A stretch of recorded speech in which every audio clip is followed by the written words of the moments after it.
Sleep is important. It helps us heal our immune system, conserve energy, improve memory, reduce stress, and even improve our heart health. But have you ever wondered why we sleep, or even what happens when we do? I hope to answer these questions and more. I know that we want to answer these questions, but first let's get a quick overview before we dive in. When you sleep, you enter 3 stages. There's light sleep, deep sleep, and REM sleep.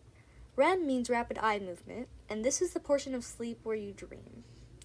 Your brain kind of shuts down your motor movement at this stage, that way you don't reenact your dreams.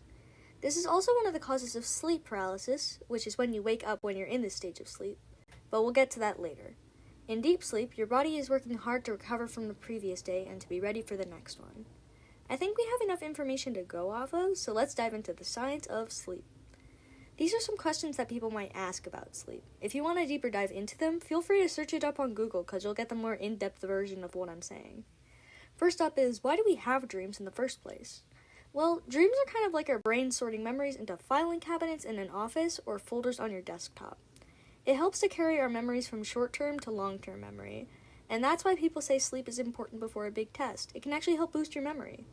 Some people say dreams can have meaning, and sometimes it can bring light to big concerns, but most of the time they don't have any meaning to them.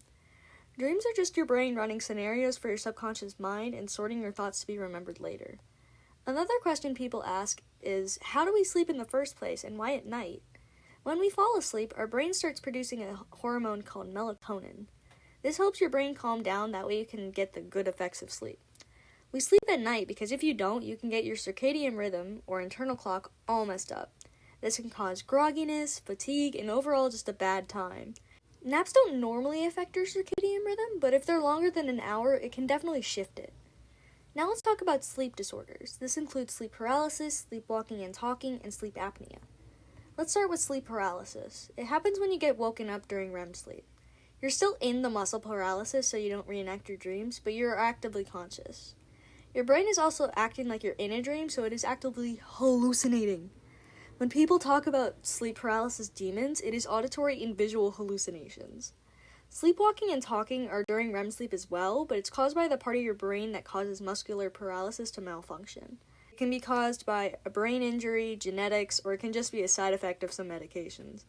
Lastly, there's sleep apnea. It's a disorder that affects breathing while sleeping. This causes snoring, which can lead to breathing problems down the line. It can be caused by a blockage in your airways or just when your brain can't control breathing correctly while you sleep. I hope I answered some of the questions you had about sleep. And feel free to ask any more to the non-animated version of me. Thanks for listening!